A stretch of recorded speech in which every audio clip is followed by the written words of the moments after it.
নমস্কার, আমি ডাক্তার যতন রায়চৌধুরী বলছি সেফ জলঙ্গির তরফ থেকে।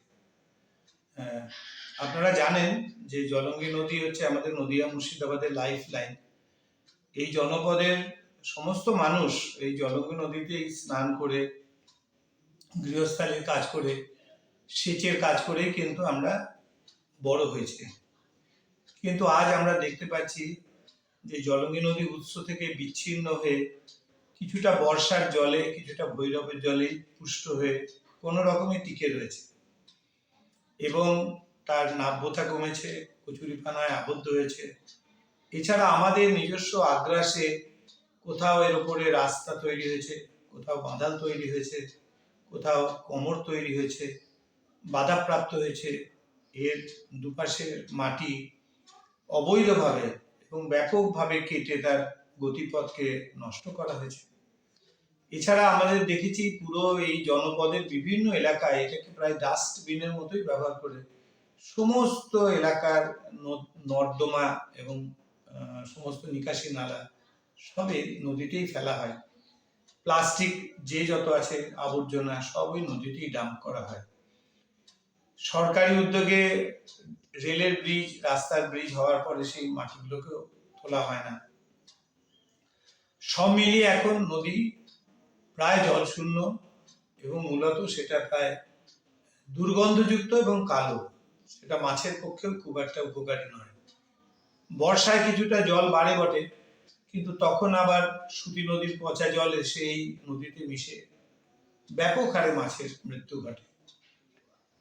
পাট, যেহেতু আমাদের চাষিদের বিকল্প জাগের ব্যবস্থা নেই, ফলে পাটের বোঝাও এই নদীকেই টানতে হয় এবং তখন সব মিলিয়ে মাছেদের অবস্থা হয় খুবই সঙ্গীন। প্রচুর পরিমাণে মাছের প্রত্যেক বছর মৃত্যু হয়। মৎস্যজীবীরা আজকাল প্রায় সমস্তরাই মাছ পাচ্ছে না। তারা বিভিন্নভাবে তাদের নিজেদের যে কর্ম সেটা পরিবর্তন করে তারা বিভিন্ন বাইরেও চলে যাচ্ছে বা অন্যান্য কর্মে যুক্ত হচ্ছে। এবং সবচেয়ে বড় কথা হচ্ছে, আমরা জানি নদীর এই জলটুকুটা শুধু সারফেস ওয়াটার না, এটা মাটির তলার জল। এবং আমাদের সমীক্ষায় প্রকাশ পেয়েছে যে আমাদের জলঙ্গি নদী বরাবর প্রায় 10টি ব্লকে আমাদের যে ভূগর্ভস্থ জলস্তর সেটা বিপদ সীমারও নিচে। যে কোনো দিন হয়তো একটা খবরে বেরোবে, এবং আমরা ছোট ছোট আকারে কিন্তু খবর পাচ্ছি, এই এলাকায় কলে জল নেই, ওই এলাকায় কলে জল নেই। কিন্তু আমার মনে হয় আর বেশি দিন সময় নেই যখন এটা ব্যাপকভাবে পাবে। তার সাথে যুক্ত হয়েছে কিন্তু এই জলের মধ্যে যত জল আমাদের লেয়ার কমছে তত তাতে আর্সেনিকের প্রবণতাও বাড়ছে।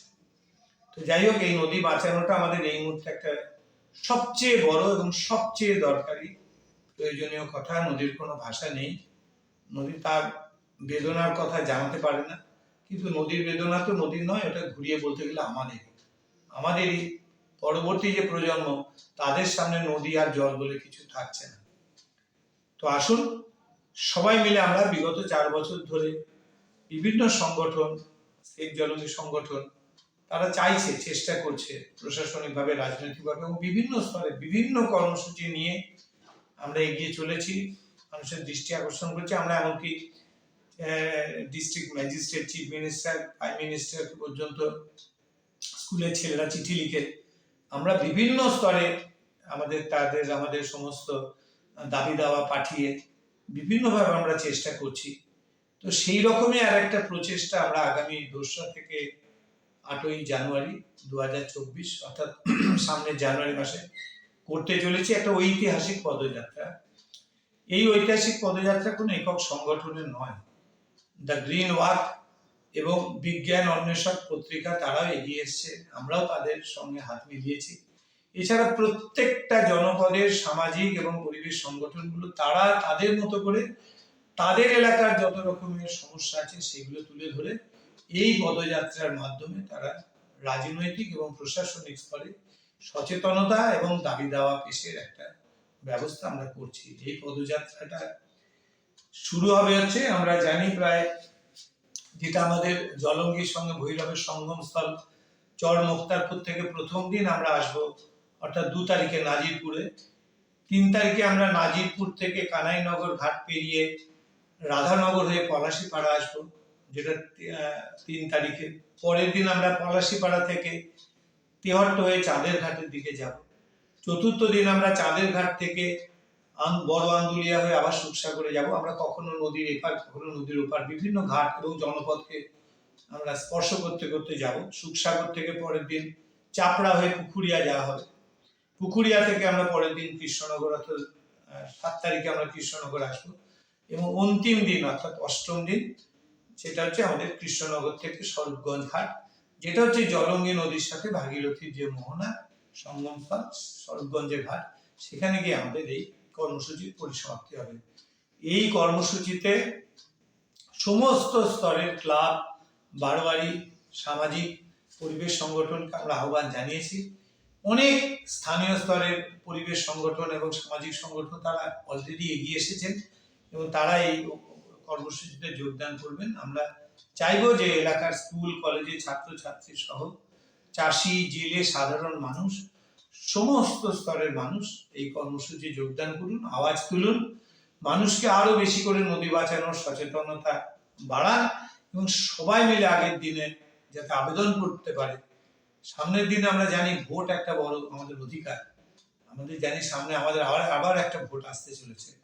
যেন আমরা ভোটের আবহে যেন সমস্ত স্তরের মানুষ একযোগে যাতে আওয়াজ তুলতে পারি যে আমাদের নিজেদের রক্ষার্থে, আমাদের ভবিষ্যৎ প্রজন্মের সাথে আমাদের জলঙ্গি নদী সহ অঞ্জনা নদী ও আশেপাশে যত জলাশয় আছে আমাদেরকে রক্ষা করতেই হবে।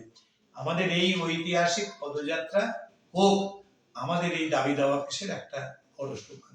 সবাই এগিয়ে আসুন, অংশগ্রহণ করুন। অসংখ্য ধন্যবাদ।